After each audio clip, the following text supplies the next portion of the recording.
I'm talkSPORT's cricket editor, Jon Norman, and over the course of the next 20 minutes or so, going to be joined by our broadcaster, big part of talkSPORT cricket, Jarrod Kimber, and also the former and double Ashes winning fast bowler, Steve Harmison. You're listening to the talkSPORT Daily podcast, and in today's episode, we are going to be talking everything about the Ashes, everything you want to know, all bundled up neatly in the next 20 minutes or so. Right, gentlemen, we just finished a brilliant outside broadcast at Sixes in London Bridge. I hope you haven't talked enough about cricket because you're going to be talking about it again here.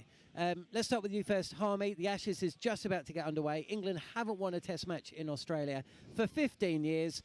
So I'm guessing you're predicting a heavy win for Australia. No, I'm predicting a win for England. I really am. I mean, people will say you're mad, but yes, because you mentioned there they haven't won for 15 years, but it's been a different mentality, different mindset to what Stokes and McCullum bring to the table.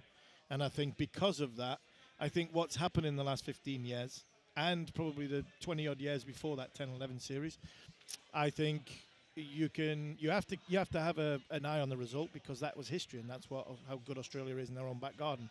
But I think the mentality that Stokes has got, the game plans that he has, and the way him and McCullum look at it, I look at that history with a little bit of a pinch of salt and think, right, England come here with a plan. They come here with an idea of how they're going to take Australia on, both on and off the field. And I think England, if they get off to a good start, win the first toss, win the first test, then I think England will win 3-2. We've been here before, haven't we, Jarrod? Yeah. All you need to do is win like several test matches in a row. Just don't lose the first test. I think this one is... This is one of the rare situations where the first test suits England and the second test massively does not suit them, right? Because, the conditions and the pink ball and all these day-night things and everything. So I think if England don't win the first test, the problem with playing against Australia is the country just kind of collapses on you, right? We've seen with the headlines and everything, there isn't much going on in Perth, right? Like, there aren't a lot of, big music festivals or, things that happen there. So when a test match, especially an Ashes test play, is being played there, the city stops and it looks at it. If Australia get on top, every England player is going to feel that. They could talk about the new way that they look at cricket and the new vibes and baseball and everything else, but when it comes down to it, once Australia collapses on you, it's really hard to get yourself up and under from that. So they've got the right pitch and the right situation to be able to do that. They do, but if they get on top, if England get on top, Australia then disappear. No, definitely. They disappear. They stop coming. That's why I think that first test is so important. First test is going to be taking place at Perth. It always used to be the Gabatoir. England never, ever won at the Gabatoir, but then England never, ever won anywhere. It was all about trying to get to Melbourne and Sydney where they have a decent record. But by that point, as we often know, the series was gone. What challenges will be brought by playing in Perth? What is it about Perth that is different from playing anywhere else in Australia? If you've ever played cricket in your life, now imagine you played cricket on a trampoline. That's what Perth is Concrete. like. It's just ridiculous. The ball just bounces up at you, and you sit there looking at it going, is this a cricket ball? Did someone bring a tennis ball onto the field? And it's a completely different thing. And then it's fast, right? So it's not bouncing up slow like a tennis ball does. It comes at you very, very fast. You turn around, and the wicketkeeper and the slips are like 40 metres back. And you're like if someone like Harmy's bowling, you take your guard, you turn around and go, that can't be right. The physics of this doesn't make any sense. The ball can't go that far. I've done that many times before. Why is first slip on the shoulders of the wicketkeeper? Yeah, exactly. And so it's fast and it bounces, and there's no other pitch like it in the world. And it used to be the old whacker. The Perth pitch is slightly different. They've changed grounds over there, but it still bounces like crazy. The interesting thing for me is the whacker was a brilliant place to play cricket. Had the grass banks of South Africa and New Zealand on either side, which was good. And you also had a wind which just howled either up your backside or in your face. It was never across. It was always, down. You were always downwind from one end. So it'll be interesting to see how that doesn't have that effect in Perth, because I can't imagine in that Optus Stadium, which looks at a magnificent stadium, by the way. I can't imagine there's breeze getting into that. So it'll be interesting to see how. But you're right, the bounce of the ball. I remember walking out to bat facing Brett Lee. He was bowling at 98 mile an hour after I had to wait 9.5 minutes for Tudes to get picked up off the ground when Alex Tudor got hit. Parts of Tude. Parts of Tude. What was left of Alex Tudor? Yeah, and I remember taking guard and looking, like you say, I've turned around to Adam Gilchrist and thinking, he is an awfully long way back there, and then looked at Brett Lee at the top of his mark, like 60 metres away, thinking if he lets go of it from there, I might have a chance. But I mean, it's just a phenomenal festival of a game of cricket when it was at the Wacker. But have they moved it to keep that festival for that Optus for the first Test match? Because the Gabba, the Gabbas, you could play the Gabba anytime, and England will get beat, or Australia will always win in their own. But it's the same as Lords here. We moved Edgbaston to the first one because we do well at Edgbaston.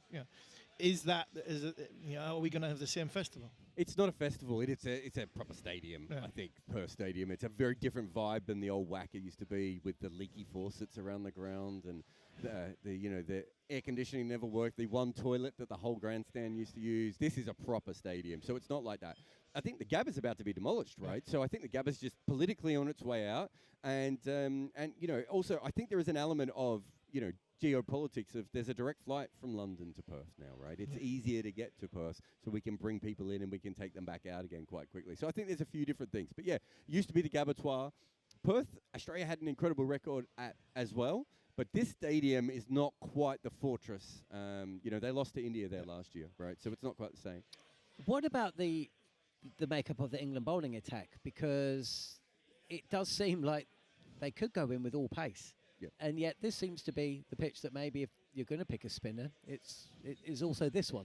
Yeah, it's the batting pitch in Australia at the moment, so you want the spinner there to give everyone a break. But I think England's like, we've got 5 quicks. Between them, we can get it through. And Joe Root might bowl 10 or 12 overs as well. But yeah, Shoaib Bashir's been taken all the way out. He's the tall bowler. It's the place to bowl a tall spinner, and then chances are he's not going to play. But I think even Australia at times were thinking, do we need a spinner anymore? Australian wickets have just changed so much. They're so much more dominated by fast bowlers now. Spinners Nathan Lyon almost didn't have anything to do in the last series. I think it was his last 3 or 4 Test matches, he's basically played as a batter, not a bowler. We were out in New Zealand, weren't we, for the Border Gavaskar Trophy when it was in Australia. We watched a lot of cricket, and I can't actually remember Nathan Lyon being there. Yeah. No, he hardly took part in it at all. So, yeah, the spin bowler tends to come in days 4 and days 5. Majority of Test matches, the way they're played now, I mean, the game's over by the end of day 3. Exactly. You know exactly what's happening by the end of day 3. So, you look at Shoaib Bashir, and he has been pushed and developed for this very moment. Same with Zach Crawley, you could argue. I don't think it's a knock or a backward step from England if they're not going to pick him. I think this is more the workload of wanting to have Mark Wood in the team, along with Jofra Archer, and also being mindful that Ben Stokes in 5 Test matches against India lasted 3.5 because of the way he was utilised and the way he had to be used. So for me, I think the 5 seamers is not, we don't back Shoaib Bashir. It's more the fact we got Wood, we got Archer, and can we protect Stokes? And I think because of all them little questions, to hit Australia hard with full throttle, we're coming at you in the first Test match, I just think this makes a huge amount of sense. Is this the worst Australia side since 2010-11, as Stuart Broad cheekily suggested? The 2010-11 side is great on paper. It's just that Not you sort had a of bunch bowling of guys. You had Ryan Harris and Mitchell Johnson. So there were some good players around, weren't there? It was Dougie Bollinger and Nathan and Ben Dougie Hilfenhaus and there was Xavier Doherty, Michael Beer. Michael Beer. I mean, That's where we met, you know. Yeah. Look, there is an element of there's an issue here. I think that was a pretty poor team in 10-11 as well, and this is a pretty poor side, all things considered. But you've still got Travis Head in this lineup. You've still got Steve Smith. Pat Cummins will probably come back. Mitchell Stark's in the best form of his life. There's a lot of cricketers that can win games for Australia. And also, someone like Brendan Doggett, the new bowler, he's been bowling incredibly. If he comes in and gets on a run, England's in trouble. I think if Marnus Labuschagne opens the batting, and both Webster and Green play, and without Cummins and Hazelwood, I think this Test match team, just this Test match in isolation, I think that's as a poor team as you've had since 10-11. Yeah, I think that's fair. I think once Cummins and Hazelwood come into this team, then I don't think it is. So over the course of the series, I don't think Stuart Broad's quite right, but I think he is right for this Test match if they don't pick a recognised opener and Marnus has to open. Before we go on, don't forget to tune into yesterday's episode of the talkSPORT Daily podcast. Scott McTominay, what a goal. The 3 amazing goals, actually, of the 4.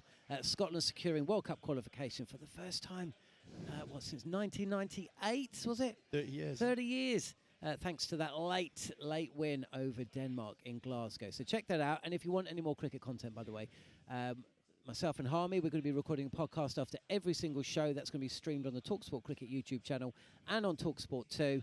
And don't forget How to Win the Ashes with Darren Gough, which is a podcast released across the Ashes. Who better to ask how to win the Ashes than a man who played in 4 and lost 4? Anyway. So we might be over-egging the Australia on the doldrums kind of thing, because they've still got Steve Smith, who I'm not sure if talkSPORT Daily listeners are aware, but Jarrod did release a book. What was it called? I think it's called The Art of Batsmanship or something. Okay, we'll call it that. And essentially, he comes in the history of the game, the 5th best batter of all time. Yeah. I mean, that is absolutely ridiculous. Joe Root was, 14th or something? Yeah, 14th, 13th. I mean, it could change after the Ashes, but essentially, you're talking about one of the greatest batters of all time. Travis Head can change the course of a series in a session or 2. And, of course, they do have bags of experience about playing in their own country. The fans, they're going to play a massive part. And Pat Cummins is back for the 2nd test. Josh Hazlewood should play a big part. And they've got someone called Mitchell Starc, who essentially can win a pink ball game of cricket on his own.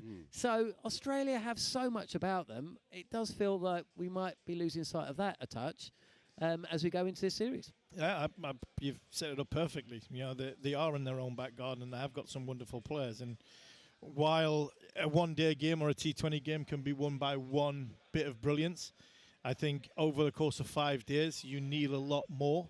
And I think in this is why it's so important England win this first test match, because I don't think, other than Stephen Smith, Mitchell Starc, there's there'll be people that England will be worried too much about.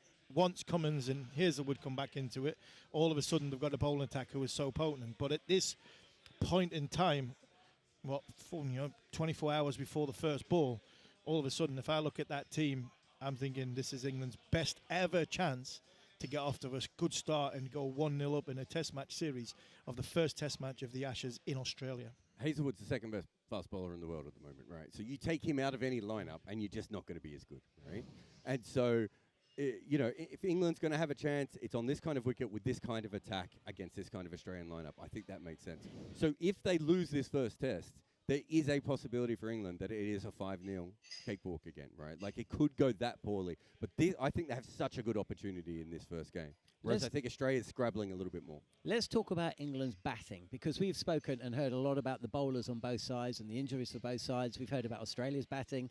Still not quite sure who's going to open, who's going to be at 3, or Cameron Green bowl, yada, yada, yada. Let's look at England.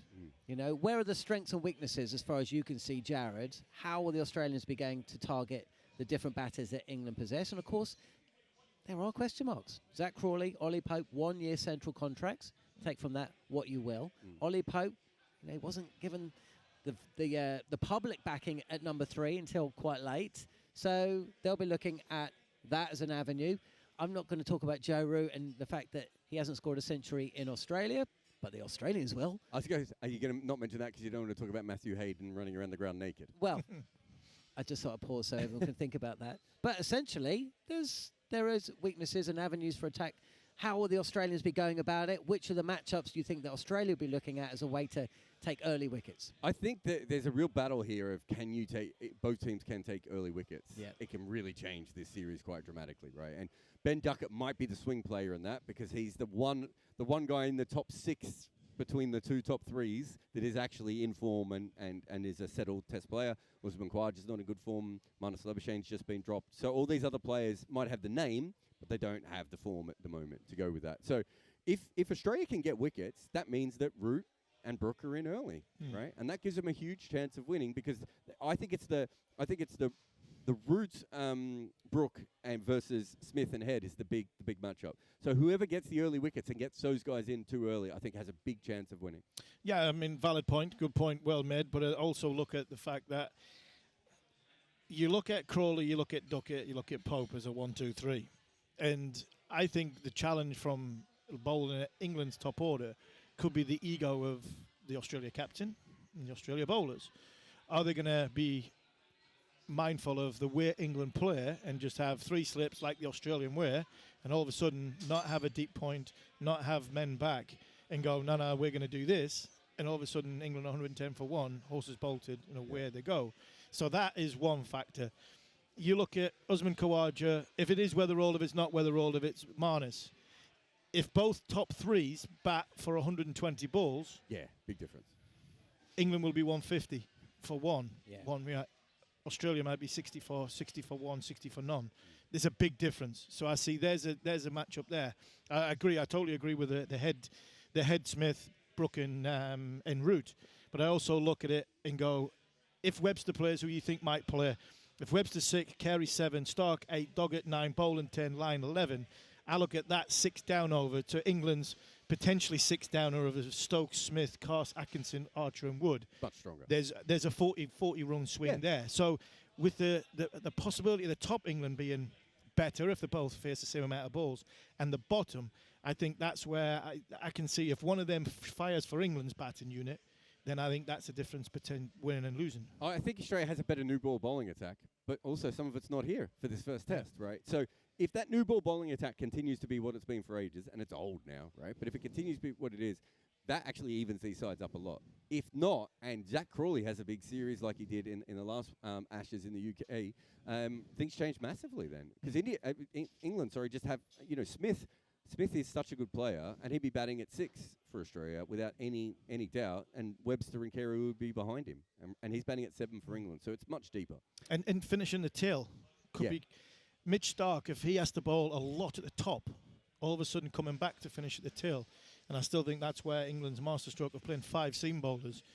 I look at this and go, Stokes could bowl well at the tail. Archer and Wood would bowl well at the tail. Not so much Atkinson, not so much Carse, but them other 3 could be good at mopping tails up, where I think all eggs in one basket with Mitch Stark of knocking a tail over.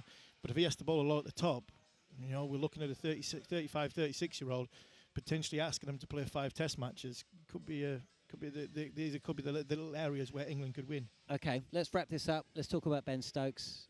From your perspective, where do you think he's going to be bringing this England side the most value? Will it be with the ball or will it be with the bat? I mean, last summer he was their best bowler, right? So I don't think they're going to try and bowl him as much as they did last summer, though. I think he just got exhausted by the end. So they need him for 5, right? So I think somebody's got to be able to tap him on the shoulder. Yeah, I think he has to. I think he has to be more useful as a batter in order for them to win this series. Only because if he's more useful as a bowler, it probably means other people haven't done their job. His batting hasn't been where it has been in the past, though. No, that must be a slight concern, despite all this amazingly long batting lineup. It has. This last summer, it was decent because of how well he bowled.